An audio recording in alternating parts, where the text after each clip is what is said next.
साथ इंसाफ करो। अभी जो मैंने बताया भाषण में, भाजपा से मत डरो। दूसरा दल वाला आएगा कहेगा भाजपा से डरो, हमको वोट दे दो, हमारे लालटेन में किरासन तेल बन जाओ।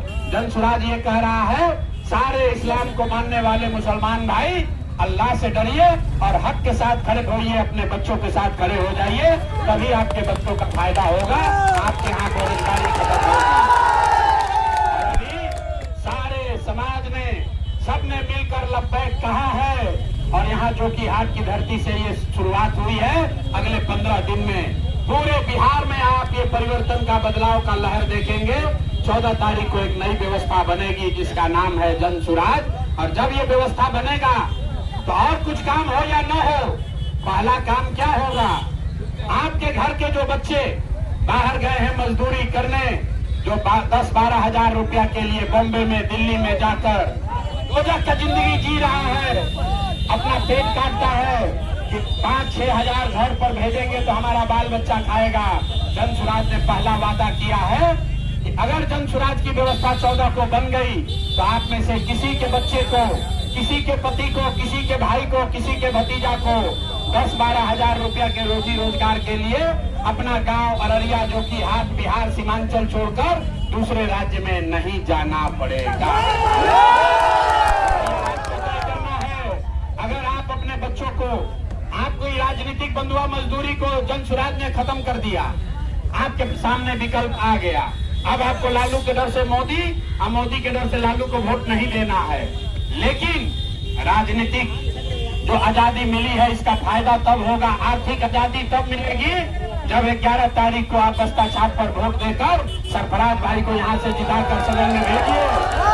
सरफराज भाई को जिताकर भेजिए ताकि इस बदलाव के अभियान में जो कि हाट का एक बड़ा योगदान हो। एक साथी सिर्फ जो कि हाट का नहीं, पूरे सीमांचल का नेतृत्व करे, जैसे इनके वालिद साहब, जैसे इनके वालिद पूरे सीमांचल का नेतृत्व करते थे, वैसे सरफराज भाई भी पूरे सीमांचल में मुसलमानों की आवाज बने, उनका नेतृत्व करें। इसीलिए ये अभियान में का हिस्सा बने।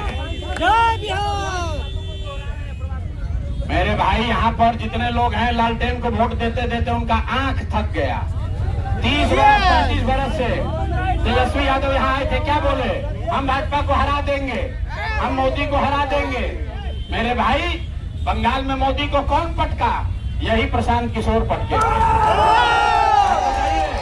जब CA-NRC हुआ तो बंगाल में भाजपा वाला लोग कहता हम 200 सीट जीतेंगे, तो दीदी को कौन साथ कंधा लगाकर भाजपा को हराया, यही प्रशांत किशोर थे।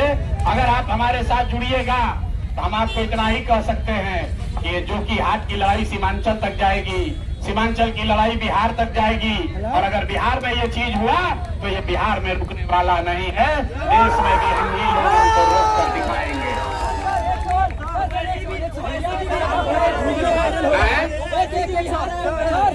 भाई ओवैसी जी पर हमने पहले कह दिया, ओवैसी जी हमारे मित्र हैं, ओवैसी जी को हैदराबाद देखना चाहिए और सीमांचल जो है वो सरफराज भाई जैसे नेताओं पर, सीमांचल के बच्चों पर छोड़ देना चाहिए।